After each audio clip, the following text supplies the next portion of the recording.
Hey guys, it's Rachel with Classic Carolina Realty. I just wanted to shoot a quick video for you this afternoon to go over some of the out-of-pocket expenses that you will have to pay when you go to buy a home.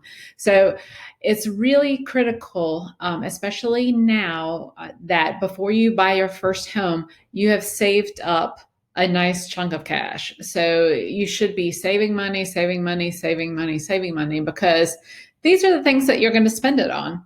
So number one is the down payment for the loan of your house. So typically, if you go with a conventional mortgage loan, you put down 3% or more of the value of the house. So if you're buying a $200,000 house, you're going to put down $6,000 or more.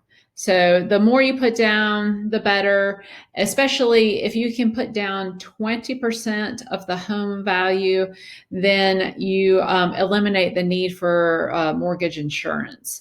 So if you put down less than 20%, you will be paying a monthly mortgage insurance fee. So you have down payment that you need to save for. You also are going to have out of payment costs that come when you have an offer on the house accepted. So when we write an offer for a house, there's three kind of payments that are included in the offer. One is the price of the home that you're going to pay. The second number is called a due diligence fee. And this is a fee that is paid directly to the homeowner. And it's paying them to take the home off the market so that you can conduct the inspections on the house and decide if you want to proceed with the purchase of the home. So that due diligence fee is paid as a personal check directly to the sellers. Is non-refundable. So you will not get that money back. And the third part of the offer that is kind of money-based is earnest money. And that's just kind of a good faith payment. And again, this is either a personal check or a bank certified check coming out of your bank account that's held in escrow until closing. So both due diligence and earnest money get applied to the sale of the house if you move forward. But they are amounts that you need to have on hand in your bank account. And right now, with the competition among buyers for homes, these when we write an offer, we can manipulate due diligence money and earnest money to kind of strengthen your offer. So those amounts will vary. They can be as little as, well, I would say little, but like just a few $1,000s up to $10,000, $20,000. I mean, it just depends on how aggressive you want to get in trying to purchase the house. So you have your down payment to save for. You have the due diligence and earnest money that you're going to pay when the house goes under contract. And then you're going to have to pay out of pocket the fees for the inspections on the home. So that's your home inspection and your pest inspection and appraisal on the house. Home inspections are typically around $500. Appraisals the same amount, $400 to $500. Pest inspection under $100. So, but those are out-of-pocket fees. And then finally, the biggest, or another big chunk of change that you're going to need to save for, are closing costs.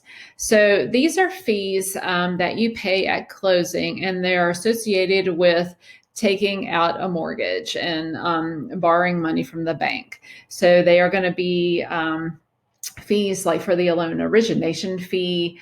There's going to be title insurance for the house. There'll be, say, the underwriting fees for the loan, and document prep fees for all the documents that you're going to sign at closing, and attorney fees. And all that gets lumped into closing costs. And again, that's a amount that you bring to closing. And it's going to be between 2 and 5% of the final sale price. So again, if you are purchasing a $200,000 house, 2% of that is going to be $4,000. 5% is 10. So you're looking at between $4,000 and $10,000 in cash. So, all of these costs really start to add up quickly. So you need to have a very strong cash reserve in the bank that you can access when you go to buy your first home. So I just want to reinforce the importance of saving. It's critical, and you really need to have, a big wad of cash to before you think about buying. There are some loans that don't require a down payment, so that's true. The VA loan, you can get 100% financed VA loans. There are some loans at the State Employees Credit Union that are also 100% financed, but the terms are pretty different from conventional. I think they're adjustable rate loans and only 15 years, so they're much shorter.